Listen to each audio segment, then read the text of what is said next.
In fact, I make this for each piece. I kind of make this same piece twice in a weird way. I'm going to make a big slab. Well, I may use all that. I'm going to make a big slab and just throw it out. Now, you know, I could do this with a slab roller and be much easier. Since I don't have a slab roller, I do it on the wheel.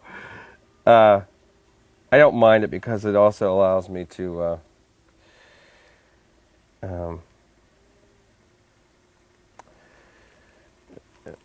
do some cutting that I do with a wire on some of these pieces that gets this really textural thing. And I can do that with a wheel that I probably couldn't do as easily with the slab roller.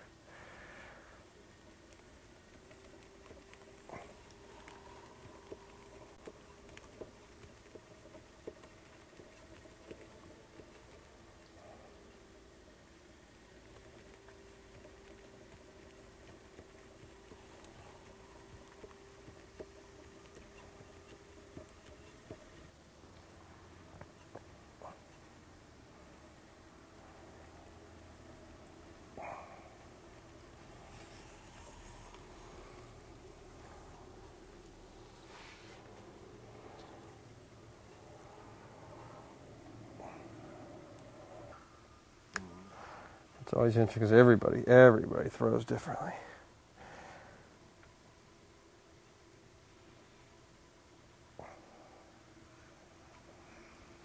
I actually, in some ways, consider myself to be kind of a crude thrower. I've made elegant shapes, but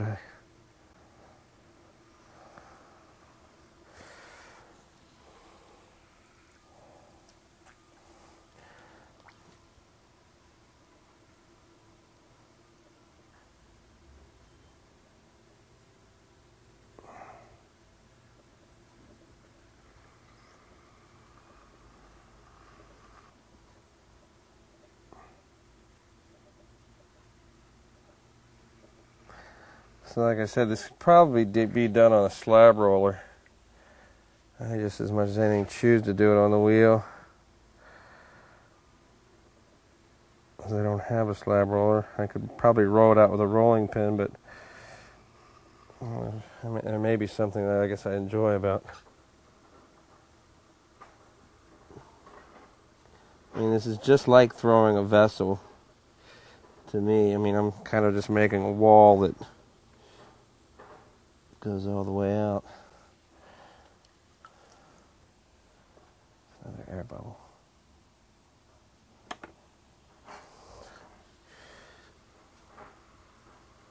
And I just go and keep gathering clay from the center and keep pushing it out until I get the thickness I think I need.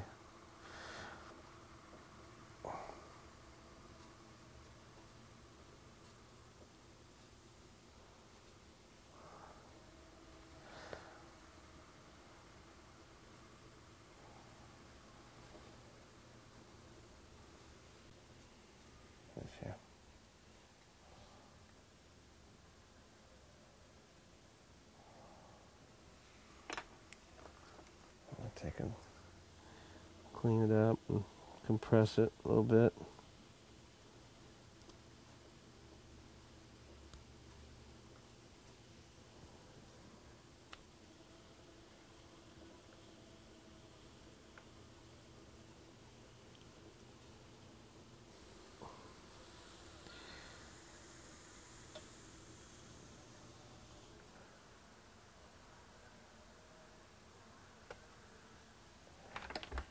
Now I'll take my shape that I'd made earlier.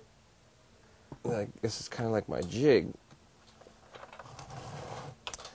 And just throw a piece of plastic over it. It seems to work as good as anything. I just kind of want, I want the kind of dome shape that I create from doing this. And that's really all I need.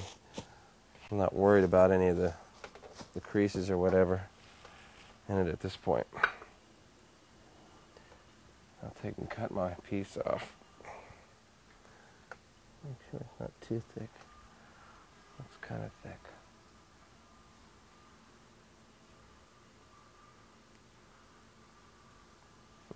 Take a little more off.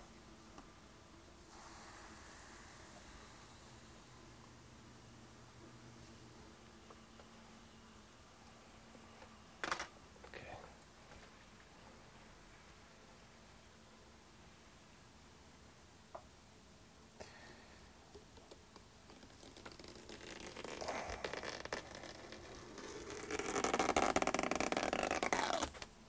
Whoops.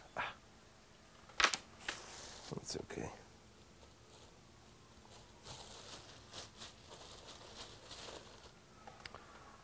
So then I'll take this piece and just drape it right over the other one. So now I have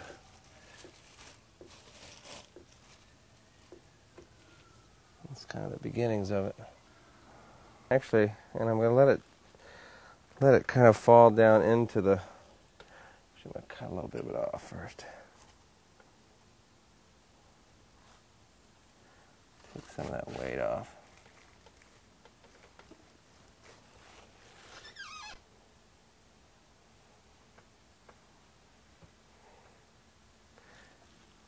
And I'm going to let it go down into here. Let it really sag into there.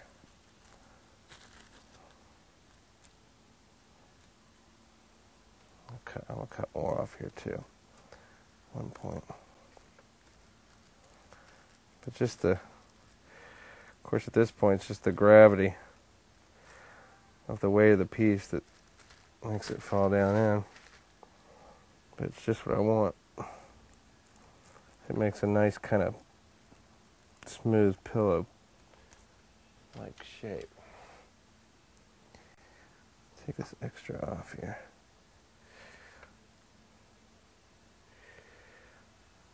I'll manipulate it down into here.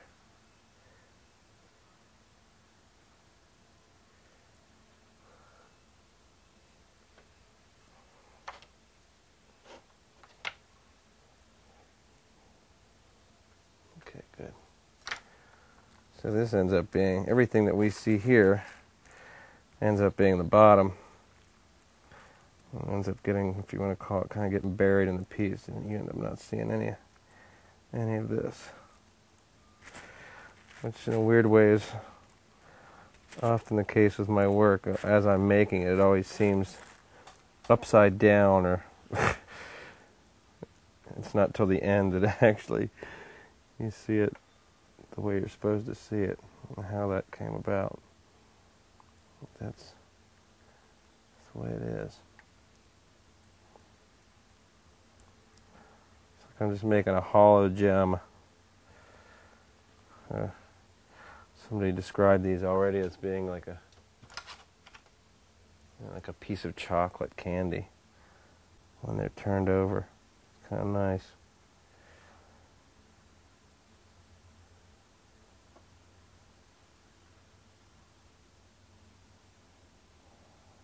Kind of clean it up a little bit.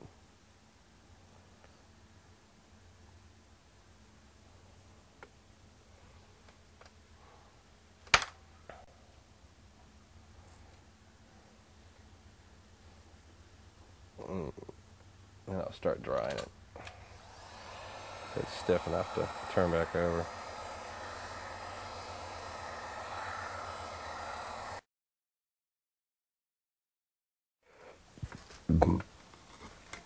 I basically take and flip it. So now I have my gem. Let's see how this comes off.